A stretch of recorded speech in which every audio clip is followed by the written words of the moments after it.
All right, so we're back for another one. Welcome back to the channel, everybody. As goes the ruler. That's the subject. All right, as goes the ruler, so goes the people. Let me restate. That's the subject. All right. Why the elect are being trained for kingship. This is what the Most High put on my spirit today. So this is what we're going to talk about through the spirit and the power of our Father Yahweh, through Yahweh Shai, through his Holy Spirit, from me to you, to the edification of the body, Yahweh willing. All praise, honor, and glory to our Father Yahweh and our King Yahweh Shai. Thank you guys for joining me again today once again. All right, so let's go ahead and get into this because family, the scriptures are very clear about one thing that we don't talk about enough, which is the fact that people reflect their leadership. And to be honest, as a people, us, the Israelites, the reason why we don't talk about this much is because it's taboo in our culture, among our people, to criticize women, to criticize mothers. Now, we know there are plenty of men in our culture, within our people, who deserve, require, and need criticism, accountability, and responsibility. Without a fact and without a doubt. Absolutely. But what we're dealing with is we're dealing with the enemy, the product of our enemy coming in and doing what they always do. Anywhere, notice these enemies, the ones that took us captive, what they do, they go around the world and they topple governments, right? They see something they like, they got resources that they want, they come to take them.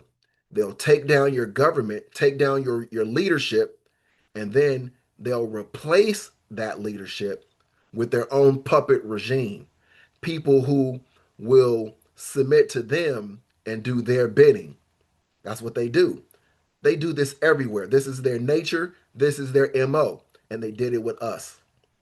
They did it with us. They took us down and they lifted the women up to rule over us.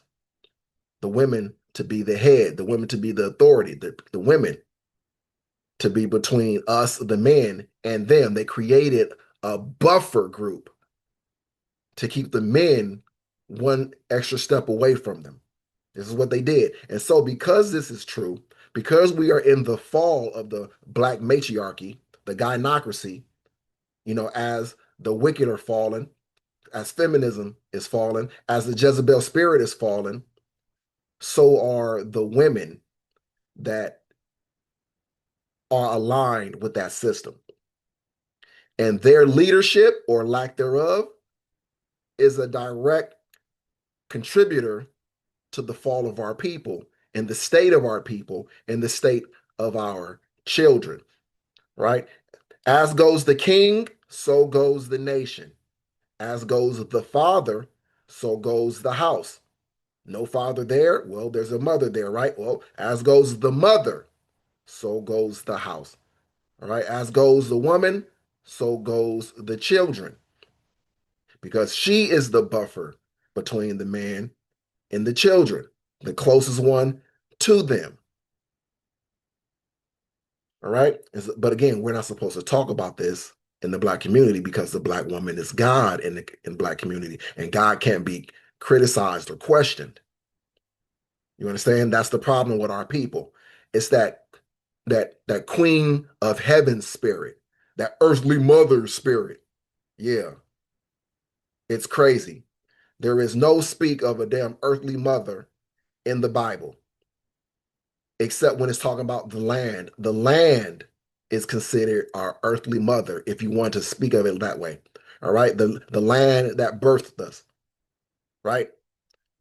But when you're trying to give credit to some earthly mother, as in some sort of spirit or deity, that's that queen of heaven spirit that Israelites got in trouble for a long time ago that caused our fall. And it's no different. Our people are back doing the same things right now.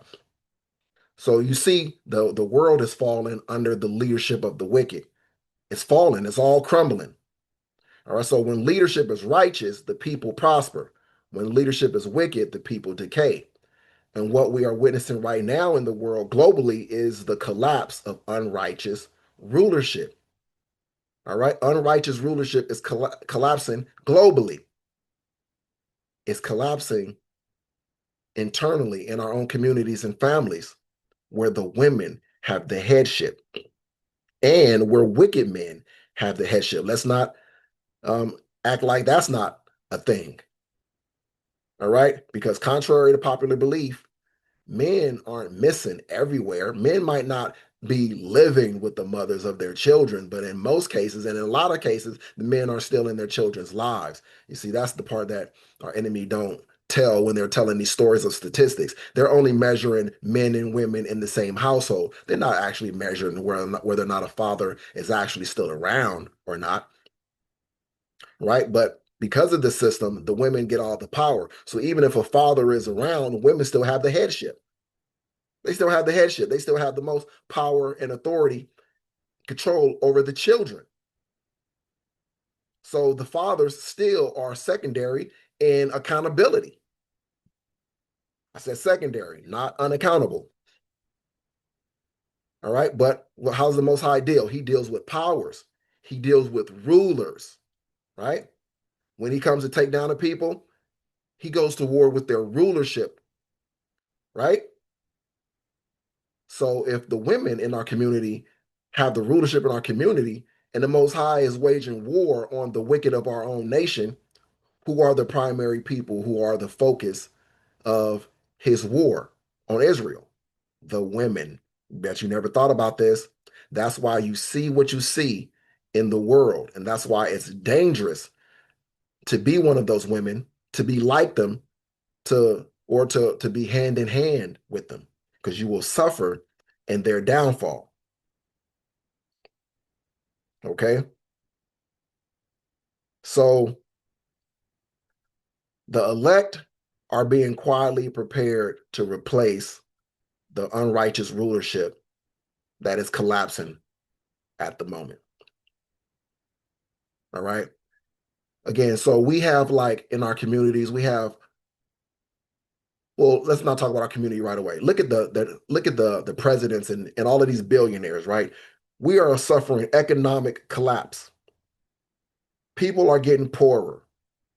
The middle class has been removed. All there is a rich class, a wealthy class, and a poor class now. No in between. So while the people at the bottom are getting poorer, look what's happening to the people above us, the people in power. They're getting richer while the people under them are suffering and getting poorer. It's the same with our communities, right? The women seem to benefit and they get richer, they get, more prosperous or they get better off, but everyone underneath them, the community suffers, the children suffer. You ever hear about how, so many of our children can't read and write, especially like they want to talk about the boys, oh, a lot of the boys, they can't read and write. But then you point to their mothers, they're single mothers more often than not, and they got degrees. Mama's a PhD, mama master's degree, but her son can't read and write. Woman, how did you become a damn uh, uh, how you get a master's degree? How do you get a doctorate degree? And your own child can't read or write. You tout your own education. Oh, we're the most educated. The ones who claiming to be the most educated also have the most uneducated children. How does that work? Crisis of rulership. When the leadership only cares about themselves and not the people under them. That's wicked. That's wicked rulership.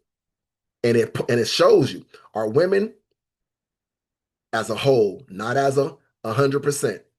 All right. The majority of them are wicked rulers who only care about themselves. They are no different than your president and the Elon Musk and all of these other people. They are no different.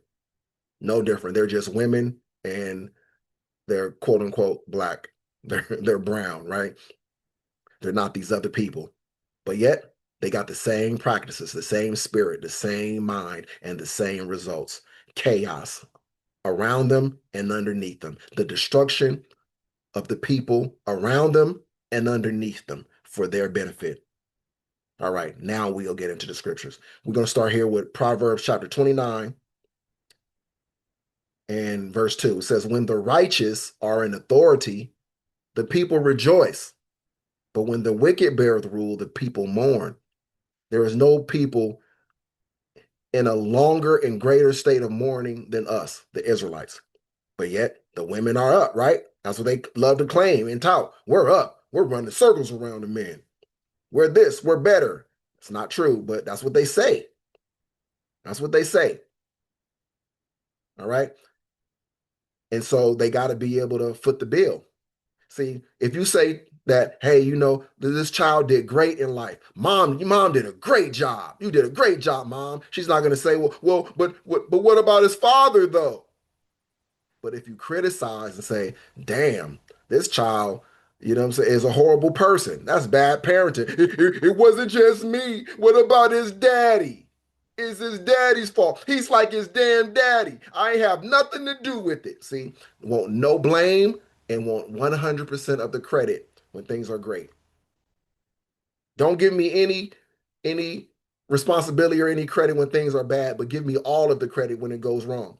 And I'm not going to try to share any of the credit when things go right. But if things go wrong, you better believe I'm going to try to drag in daddy, society, somebody, anybody to help me not be in that boat of accountability alone. And guess what? This is the same thing with our enemies, right? Listen how much in common these women have with our enemies of the other nations. They have like the same spirit. They share a mind. They share the same mind and desire for the Israelite man to be on the bottom, to be castrated so that they can rule. They want to push us down and keep us down so that they can stay above us. The women do it, and the other nations do it. And so they're being destroyed for their wickedness and for their hatred of us.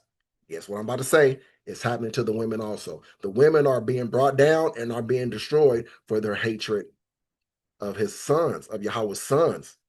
There's a price to pay for your part, your role in the downfall of his people.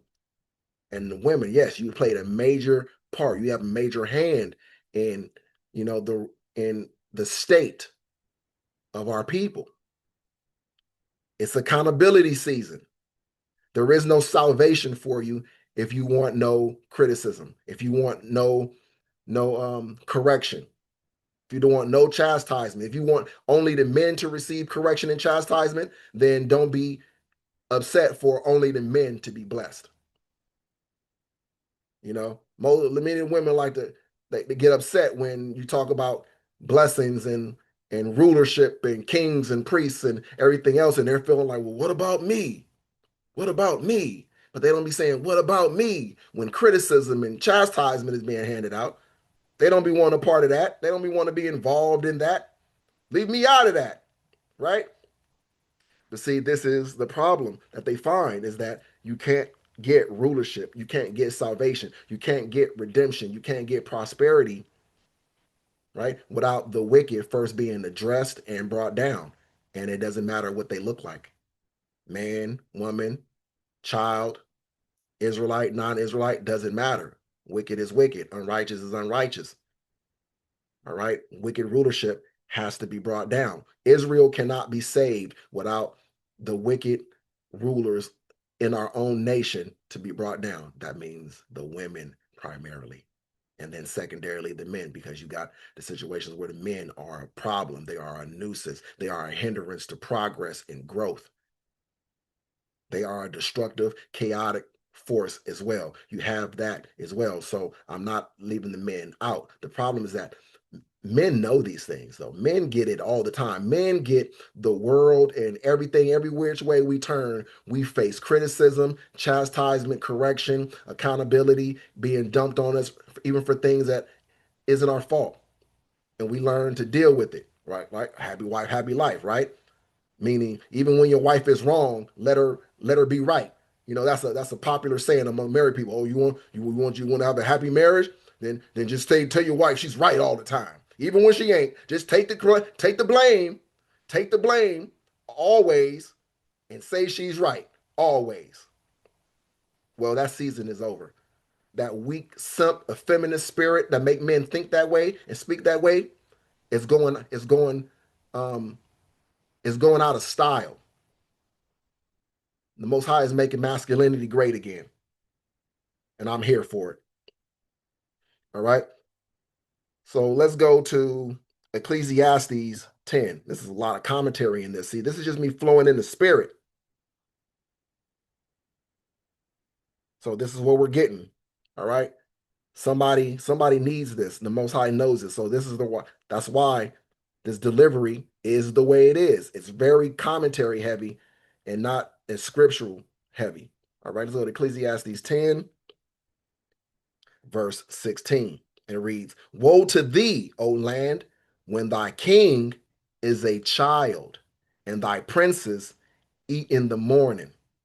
Right? When he eat in the morning, because he ain't tending to business. He ain't already on his watch. He's not going to work for the people ASAP first thing. He's tending to himself first thing.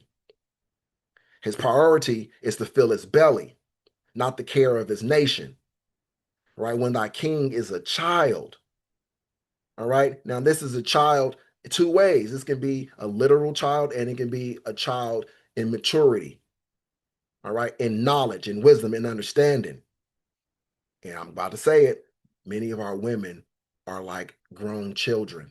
They lack knowledge, wisdom, and understanding. They are aged, they are physically adults, but they aren't mentally, spiritually, and emotionally adults. They're children, raising children. And he says, woe unto thee. So destruction comes to those who are under these circumstances. That's us, Israel.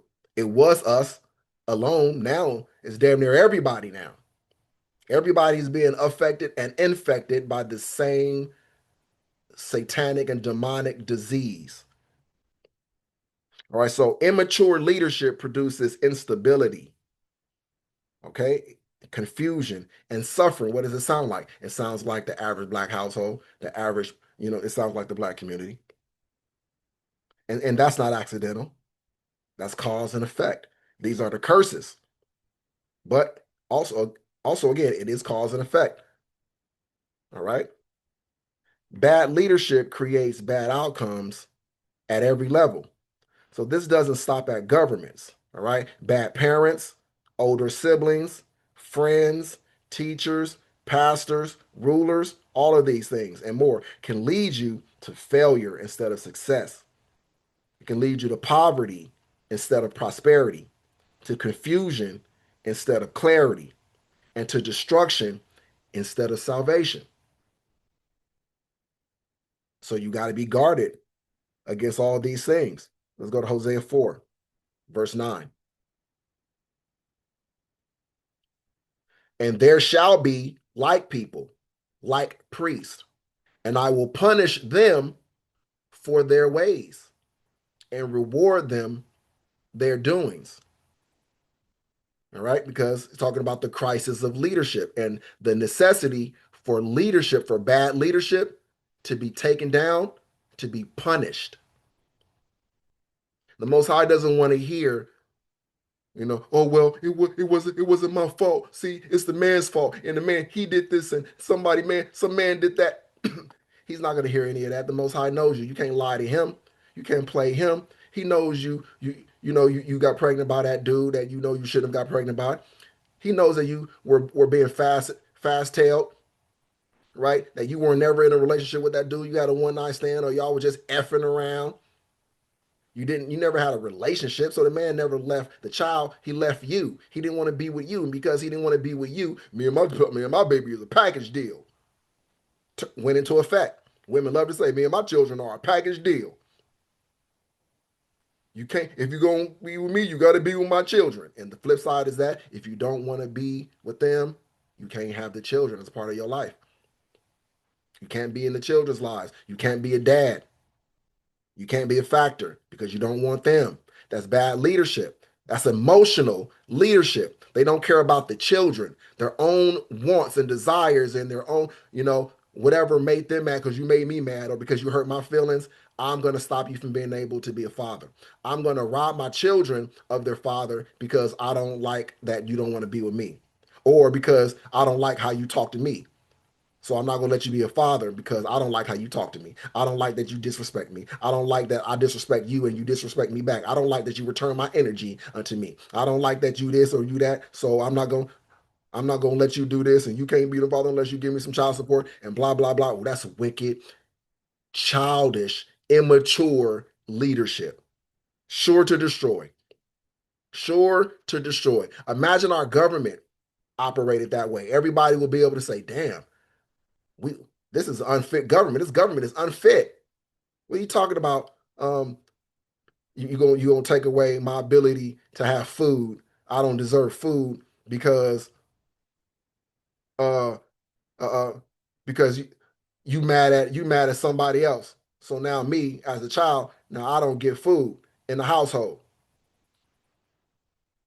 right? But in society, my government is mad at somebody, and so I'm being punished. So and so ain't allowed to come in and and and help me, ain't allowed to help put me in school, ain't allowed to mentor me, ain't allowed to feed me or house me or clothe me or love me or do anything for me because my government is mad at that individual. So now they can't be of any help to me. They're not allowed to be a benefit to my life because the government is mad because that other person is mad at the government. So the government is like, well, you mad at me? You're not having a good relationship with me? Well, you can't have a good relationship with my people either. I'm not going to let you do anything that benefits my people, right? Because I'm mad at you. You're not kissing my ass, so no, you can't have a relationship with my people. That's horrible leadership. But your people are starving, and this other nation is trying to help you eat. So what? I don't care. I don't care. The people are going to starve before I let this individual who doesn't like me, or who ain't listening to me, who ain't doing what I tell them to do, before they get to come in and step in and be a help. A good ruler would say, you know what, me and you are not getting along.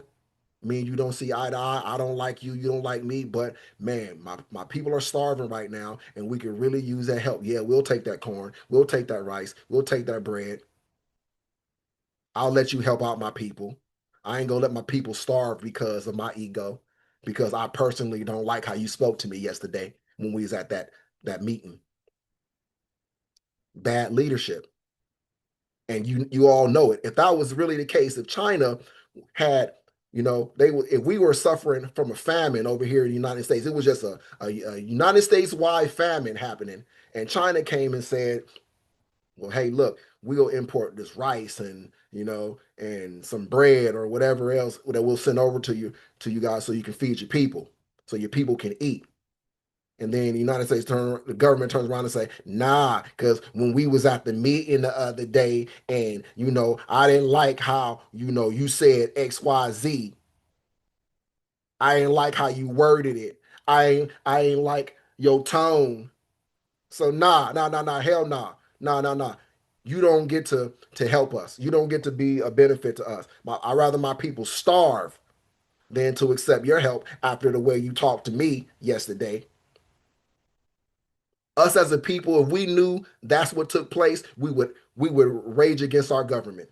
We would say they're unfit, unworthy, and we would fight to take them down and out of power. But yet we give the women so much grace. But this is exactly how the women act day in and day out. It's a cultural thing. This is what they do. And we deem it acceptable because hey, they're women. They're allowed to be emotional. They're going to be emotional and they're going to make emotional, irrational, and illogical decisions. And we're not going to beat them up for it. We're not going to put them on blast for it. And we're not going to call them unfit. We're not going to try to take them out of power and make sure the men get the children by default instead of the women because the women are showing that they aren't fit, that if their emotions get involved, that they'll burn down everything over their emotions. They'll destroy their own children over their emotions. So what are we going to do? See? But what ends up happening is the kids end up hating the mothers, and then the mothers Get to the point where they're like, my own children hate me and I don't even understand why. I gave them everything and I did my best. I just did my best. Right? Their favorite, I tried my best line.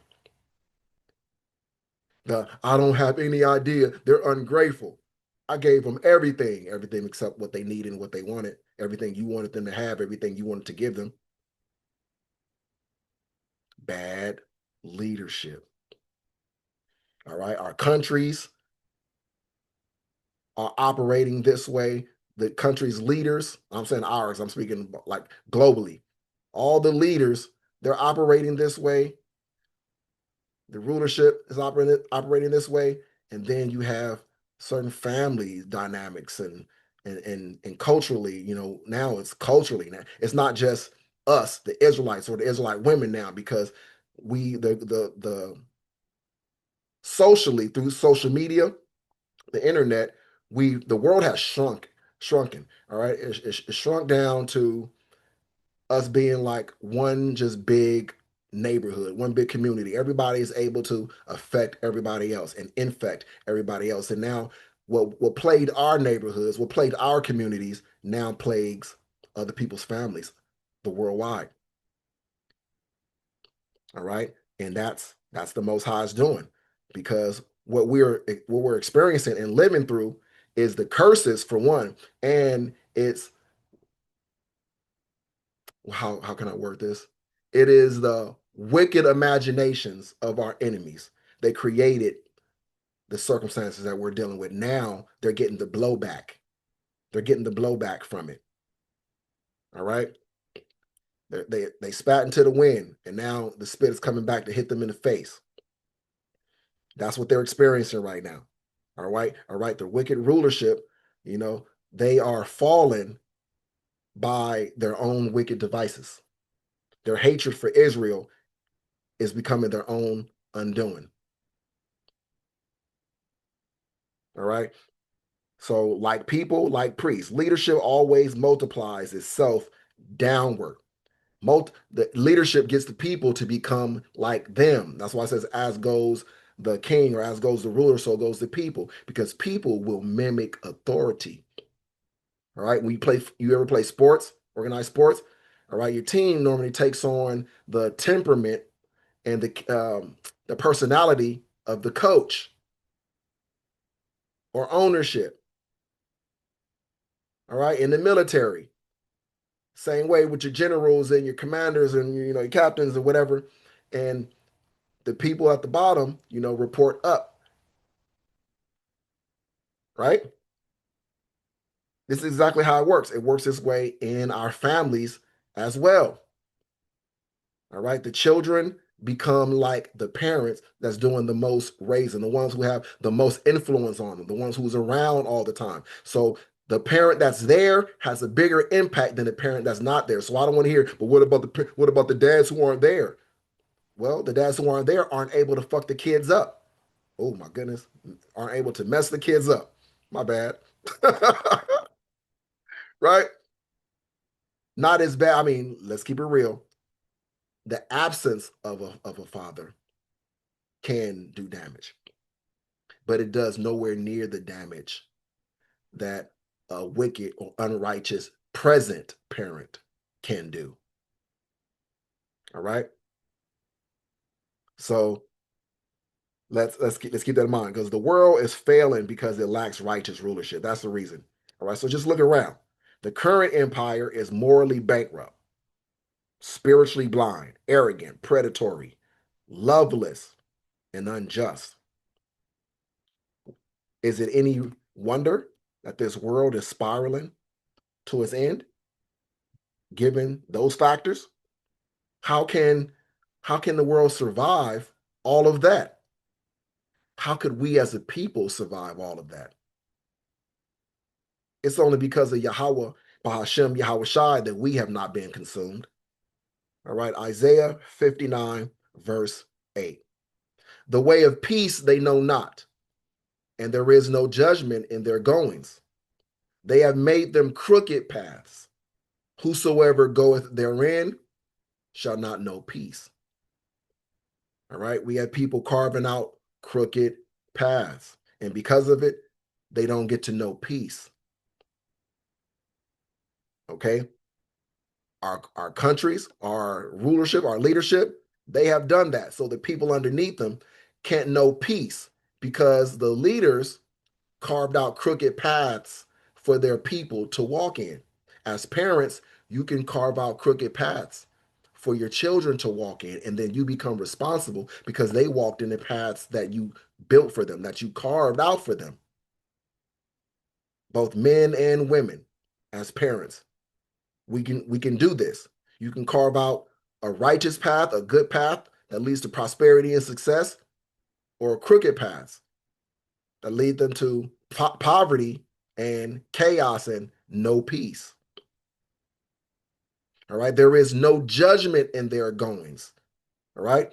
Meaning nobody is who go check me, boo. You know that spirit, the who gonna check me, boo spirit, that I'm gonna do me and who gonna check me, who gonna tell me I'm grown and you can't tell me nothing.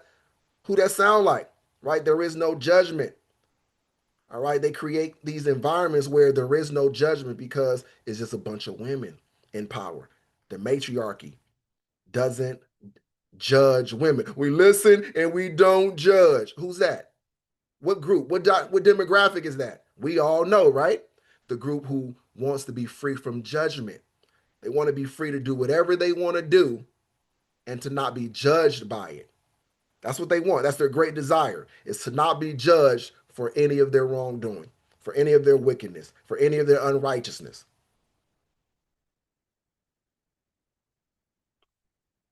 Crisis in leadership.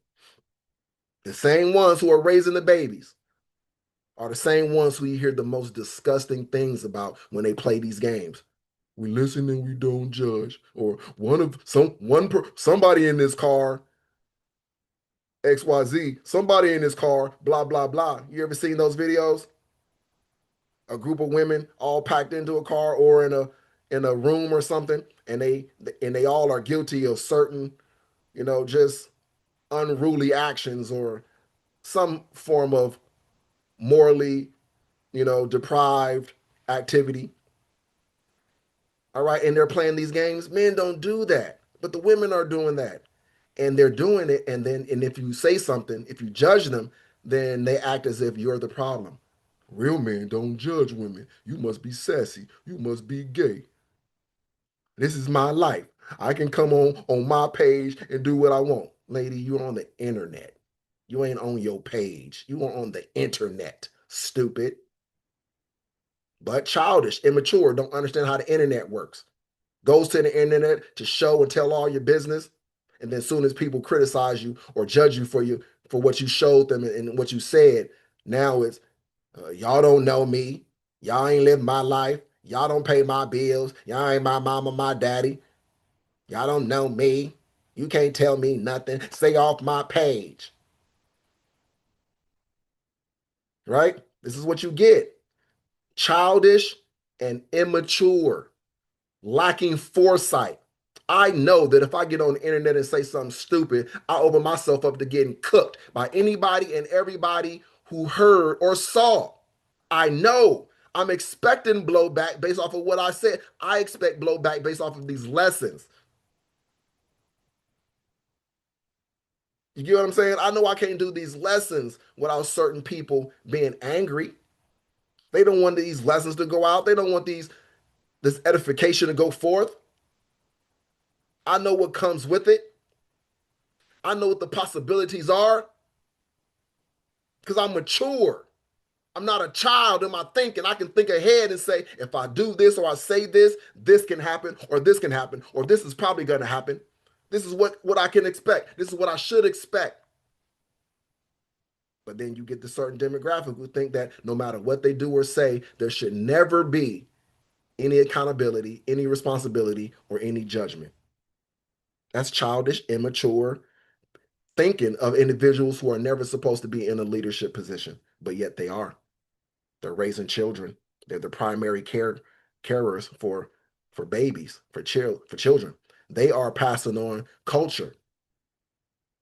What culture are they passing on? What characteristics, what traits are they passing on to these children? Godly or ungodly? Righteous or unrighteous? Good or bad? What's happening? Let's go to Hosea 4 and 6 this time. It says, my people, meaning the Israelites, are destroyed for lack of knowledge. Because thou hast rejected knowledge, I will also reject thee, that thou shalt be no priest to me, seeing thou hast forgotten the law of thy power. I will also forget thy children. You see, this is the circumstances that we end up in. That's how we got here, fam. That's how we got to where we are right now. Okay? So this system doesn't know how to rule because it doesn't know Yahweh. Anyone who doesn't know Yahweh doesn't know how to rule. They're not going to rule properly. They're disconnected from him. They don't have the knowledge of how to rule. Now we're tying it in. But we have the elect who are being trained in righteousness, who are being poured into. We are being increased in knowledge, wisdom, and understanding. Why? Because we are being prepared to rule after these unworthy and unrighteous leaders are brought down. The Most High is planning already. He is training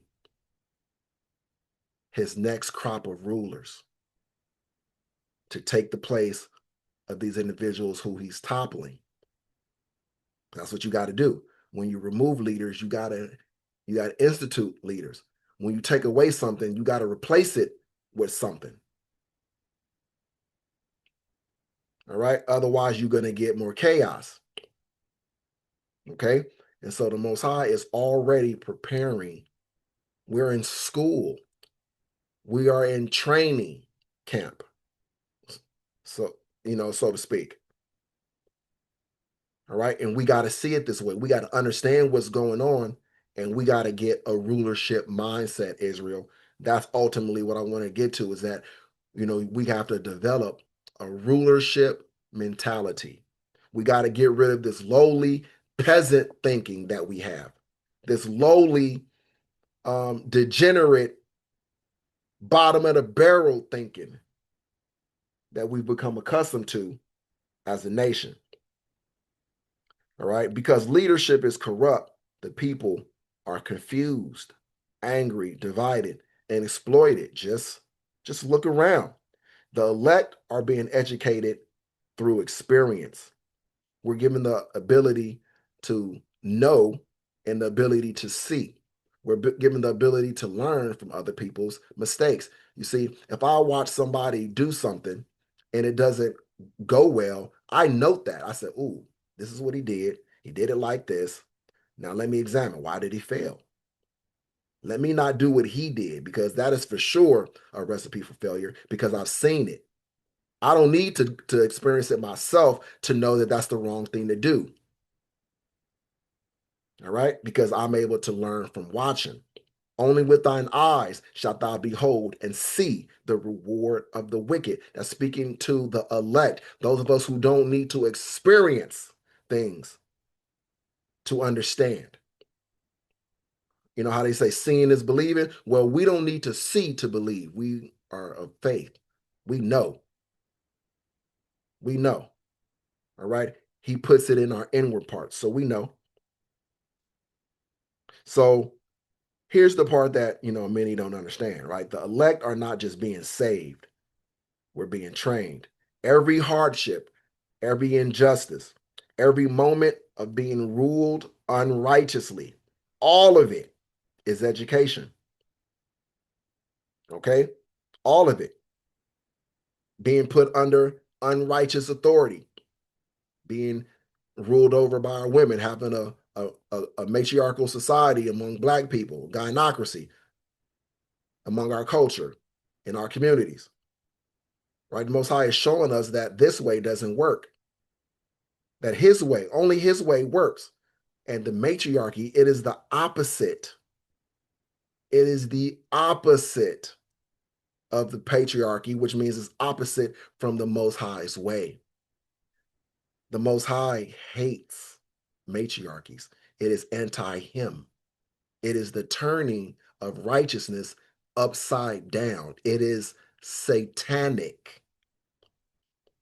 And the women who love power and control don't want to hear this because it's a rebuke of their desire to have power, to have control. The Most High never said a damn thing about powerful women, about women in authority or women in control.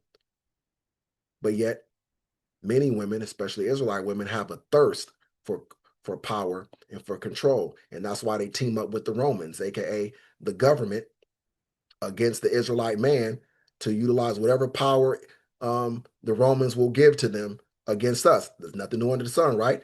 What did the Romans do? They use the Edomites the same way. The Edomites, they use them as a buffer class for Israel.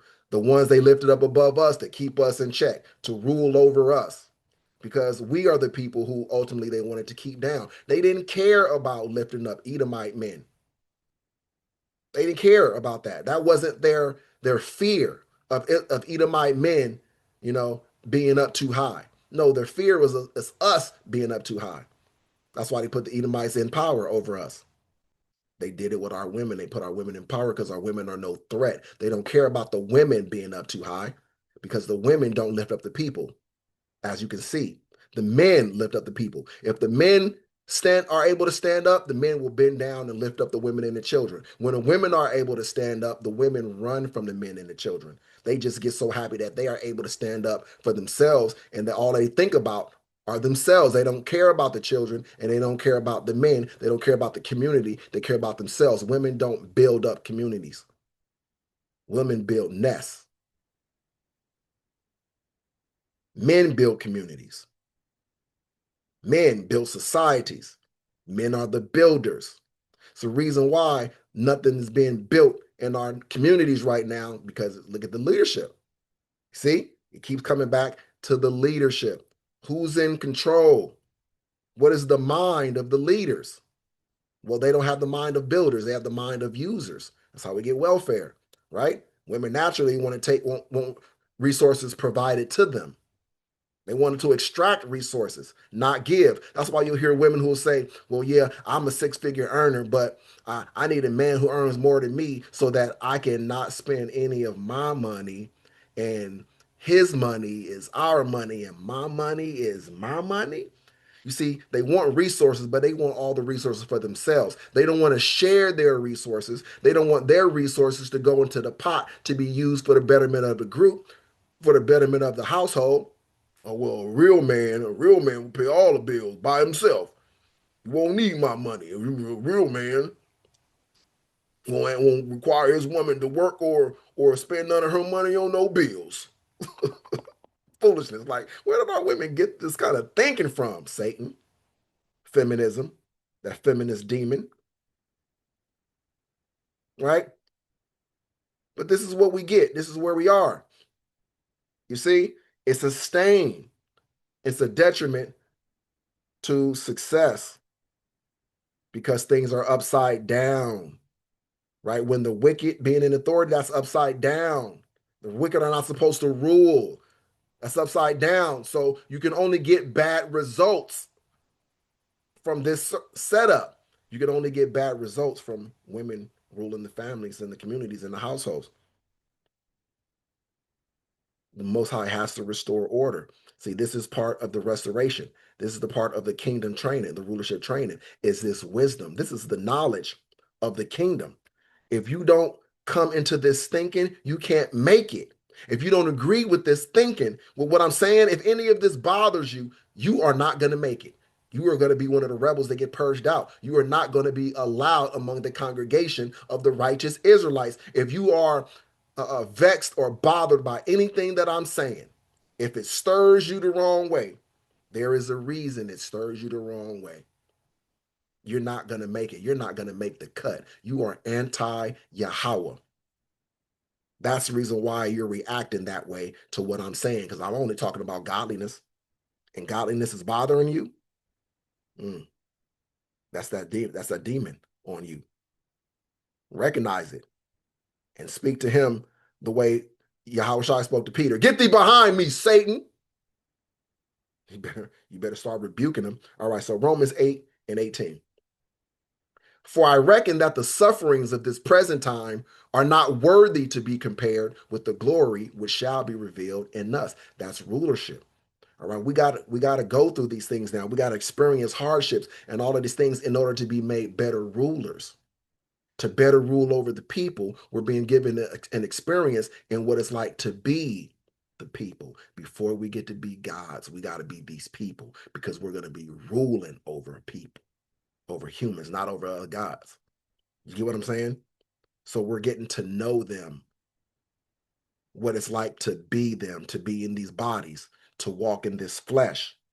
This is rulership training, kingship training, kingdom training.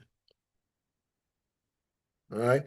Verse 19 says, for the earnest expectation of the creature waiteth for the manifestation of the sons of the Most High. All of creation is in expectation of the manifestation of the sons of Yahweh, the water, the air, the sea, right? Fresh and salt. All the animals, all the insects, all the creatures, the plants, right? All of creation is in mourning right now. All of creation is groaning for the manifestation of the sons of Yahweh. And he's making it happen. He's accelerating it. All right. He's cutting the time short as he promised. So creation itself is groaning and is waiting for righteous rulers, us. So we are being prepared for kingship and priesthood. And this is not symbolic, fam. This is literal, okay? Let's go to Revelation 1, verse 6. And have made us kings and priests. Remember, this is John. This is an Israelite. All right. Who is the us? His fellow Israelites, his fellow Israelite men, more particular, his fellow elect Israelite men, to be even more specific, and have made us kings and priests unto the Most High, his Father. To him be glory and dominion forever and ever. Amen. All right. So let's go to Revelation 5, verse 10. It reads, and has made us unto our power kings and priests, and we shall reign on the earth. You see, he is making us kings and priests, all right, getting us ready for rulership and to be the spiritual, to be the priests for the earth. There aren't going to be no other religions and denominations and all of these other things. It's going to be one nation under God, indivisible, with liberty and justice for all. Finally. That's finally going to be real. It's not just going to be a slogan, a motto, a mantra, something to say. It's going to be reality. All right. But again, he's going to make us kings and priests. That's what all of this is about. All right. I'm being trained in priesthood and rulership. That's what we're going through, Israel. Pay attention. Okay.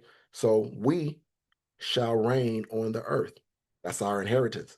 Reign means govern, judge, administer, protect, provide. And that requires training. What? Being able to judge, administer, protect, and provide requires training?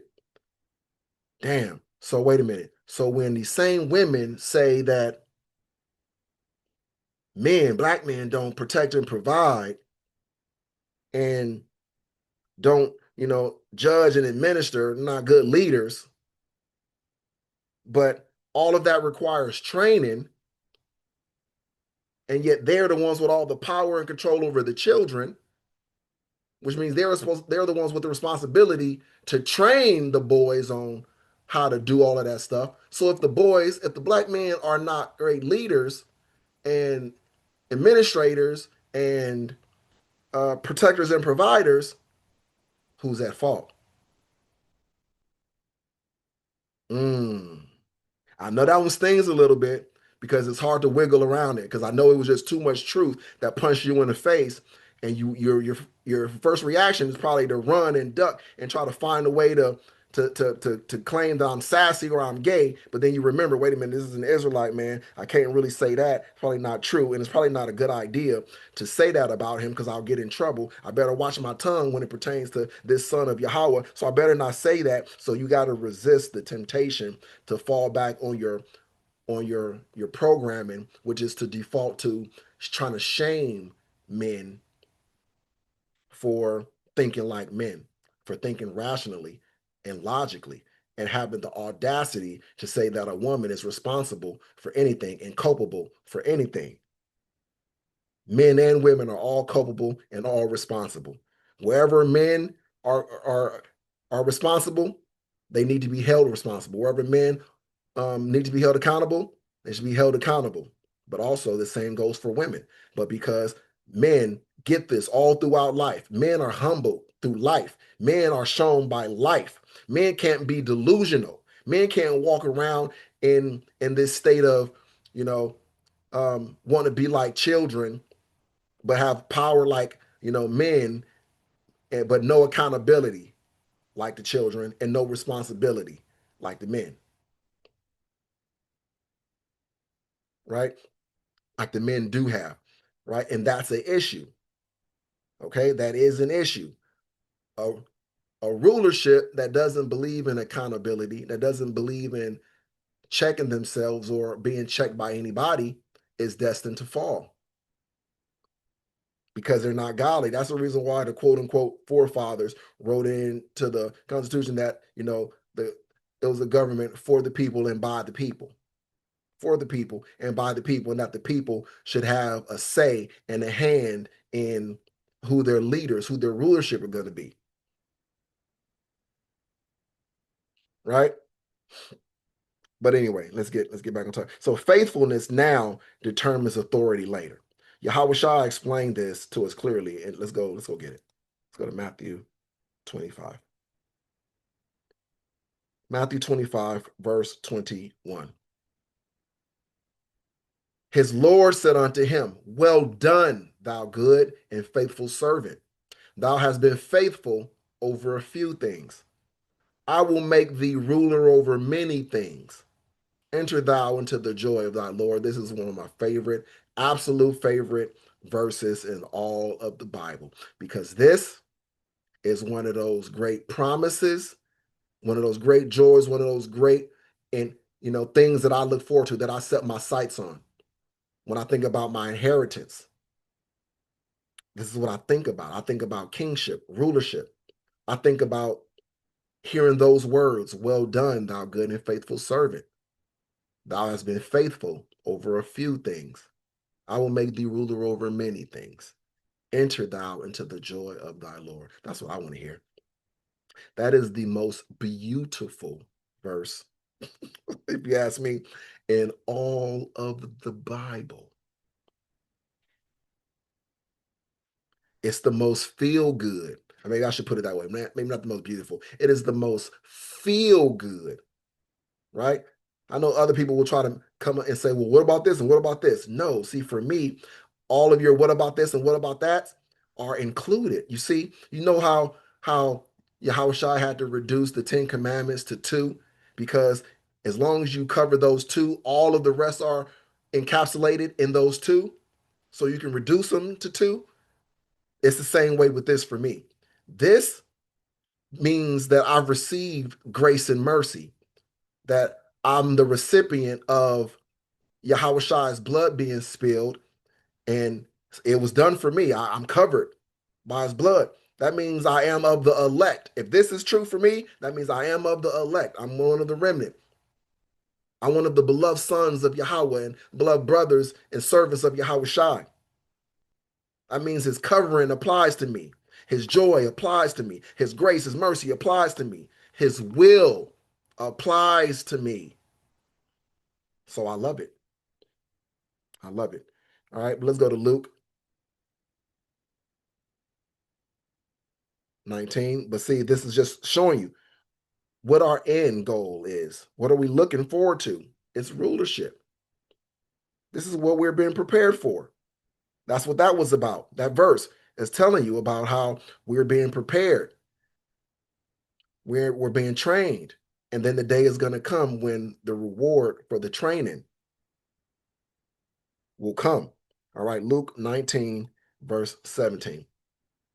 And he said unto him, well, thou good servant, because thou hast been faithful in a very little, have thou authority over 10 cities. Now, I don't know about the rest of you, but I want to be standing there when Yahweh Shai says this to me. Well, I mean, I want to be standing there and have Yahweh Shai say this to me, or bent over, prostrate, and bowing. However he wanted, he gonna get it how he wanted for me. Bend down and face to the dirt. Absolutely, yes, sir. You remember me? Yes, sir. Well, thou good servant, because thou hast been faithful in a very little, have thou authority over 10 cities. Thank you. Abanawa Yahweh, Bahashem Yahweh Shai. This is what it's all about. This is what we're working toward. You see, those of us who are believers, we sound crazy. We may seem foolish and stupid to those who don't understand or believe, but that's okay. That is okay by me. Because when I'm a ruler and they are one of my subjects, they're not going to be laughing at me. They're not going to be calling me an idiot. I'm going to be enjoying the fruits of my belief. They're going to be enjoying the rewards of their unbelief. I'm good with that. So authority in the kingdom is earned through obedience, not ambition, mind you. Okay. So the 144,000 are structured rulers, not a symbol. I know Christianity wants to turn it into a symbolic thing. It's not a symbolic thing. It is literal. 144,000 men that are being prepared for government. That's how many people, how many men the Most High is going to have as part of his government of heaven, the kingdom of heaven. Its government will consist of 144,000 men. All right. And that's not including, obviously, Yahweh Shai. There may be some other folks inside of that number, all right, like King David, who aren't part of the 144,000, or maybe he is. Maybe he doesn't have to be made a part of that number, but he's still part of, the authority, the government, right? Shem, Israel, Abraham, Isaac, right? Our patriarchs, either they are part of the 144,000 or they are outside of the 144,000, but still part of the government. I just needed to say that because somebody out there's probably thought of it. What about? I like to just be thorough. So let's go to Revelation 14.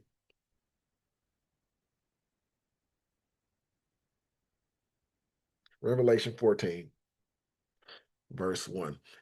And I looked, and lo, a lamb, Yahweh Shai, stood on a Mount Zion, and with him 144,000, having his father's name written in their foreheads. All right. These is Yahweh Shai standing with the government. All right. Just imagine you can just look and see, all in one place. The president and every member of government. All the members of government. When I say government, I'm also including state, right? Your mayors and your governors and everyone in a position of rulership in the United States. All right. On whatever level. And picture them all in one place, taking a rulership photo. All right. Well, that's what we have in Revelation 14 and 1. We have a snapshot of the government of the kingdom of heaven. All right. And it doesn't just happen, they're being trained. We are being trained right now. All right. Let's go to Daniel 7,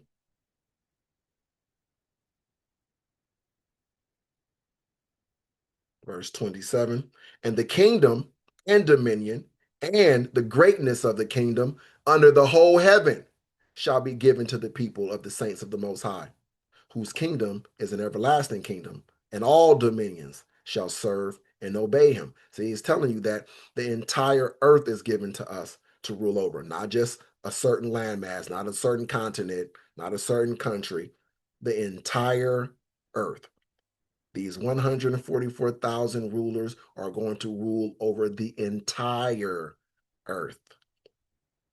Okay? Just remember that. And it says that, the times will come where there's going to be no more sea. Now, does that mean literal sea, or does that mean sea as in the other nations?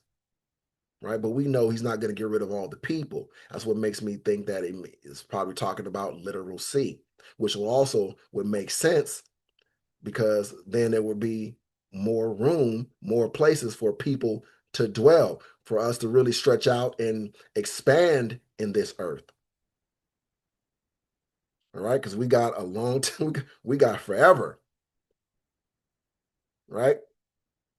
So anyway, but again, training precedes the fulfillment. We know what's gonna happen, and we're living through the how. We're living through the how. We're being trained right now. That is the how. The toppling of the wicked and the training of the righteous, all happening simultaneously, is the plan. It's his will being done. And so that's the wicked and the unrighteous on every level. They all got to fall. It may be your mother. It may be your father. It may be your brother. It may be your sister. You don't know unless you do know that they are wicked and unrighteous. Then you know that they got to fall. So this is organized governance under Yahweh Shai family, not chaos. Different rulers, different jurisdictions, and one righteous king. So it's just one decree going out, one law, not a bunch of different laws, one law. So we are learning human nature because we will rule humans. And this is critical, right? That we are learning what oppression feels like, what neglect does to people, what bad policy creates, what injustice produces, so that we won't repeat it. All right. A lot of Israelites may wonder, well, why is this happening to us? Again, because we are getting an education that's going to be helpful to us as rulers, right? Let's go to Hebrews chapter 4, verse 15. For we have not an high priest which cannot be touched with the feeling of our infirmities, but was in all points tempted like as we are, yet without sin. See, we aren't perfect yet, like Yahweh Shai. Nowhere near as strong as him, right? So we are tempted in all points, and we are with sin. He was tempted in all points as we are, yet without sin, showing you that he's greater than us. He's better than us. He's deserving of his rewards. But we are being trained in the same way he was trained. He had to get the experience of living in the flesh in order to be a good king over those in the flesh. So Yahweh Shah lived as one of us so he could judge righteously. Likewise, we are experiencing life under wicked rulers so we can rule with wisdom, with compassion, with justice, and with balance. Sometimes the Most High lets you see how things shouldn't be done to teach you the lesson. He lets you experience what it's like when things are done wrong to make his point. Because it's one thing to say it, but we know, like children, sometimes your children, seeing is believing. Sometimes they got to touch that hot iron or that hot stove to know that it's hot. You told them, and you can tell them, but sometimes they just really, really need to experience things for themselves in order for it to click, to hit home. And that's what's happening with us. The Most High has allowed us to experience what it's like to do things contrary to his way so that we can learn that his way is the best way. And we can learn why his way is his way because it's the best way. But again, children many times they don't understand that their parents are smarter, wiser than them and are giving them good advice as for their best interest, that is in their best interest. See, they have to go out sometimes and experience life and and get bumped on the head, right? Fall down and bump their head in order to learn a lesson. They got to go out there into life and get kicked in the ass to learn a lesson. They couldn't just learn from, just being good and obedient children. That was us. That's Israel. We couldn't just learn by being good, obedient children. We had to learn by getting our teeth kicked in and our asses kicked by life. So now we know from firsthand experience this way doesn't work. It is not a good way. You cannot remove the fathers and get great results. You can't do it. So, this is why character matters more than power. Because Yahweh does not hand power to the untested, first and foremost. All right, um,